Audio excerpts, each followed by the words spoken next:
Ready to spice up your Discord mobile chats with your own custom soundboard sounds? First things first, make sure you're in a Discord server where you have the necessary permissions to manage the soundboard. This typically means you need to be a server administrator or have a role with soundboard management privileges. Head on over to your server settings, check under the soundboard option. You'll likely find that on mobile you can't directly upload or manage sounds the same way you can on desktop. Bummer, right?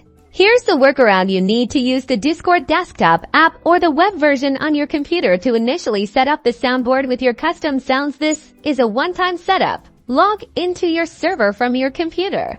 Navigate to server settings and then select soundboard here. You can upload MP3 files that are less than 512 kilobits. Get creative. Back on your mobile device, join a voice channel in your server. You should see a soundboard icon, which looks like a speaker, amongst the options at the bottom, likely next to the screen share and activities button. Tap the soundboard icon, and voila! Your uploaded sounds from your computer should now be available for you to trigger directly from your mobile device. Now, go forth and make your Discord chats the envy of the internet with hilarious sound effects. Have fun!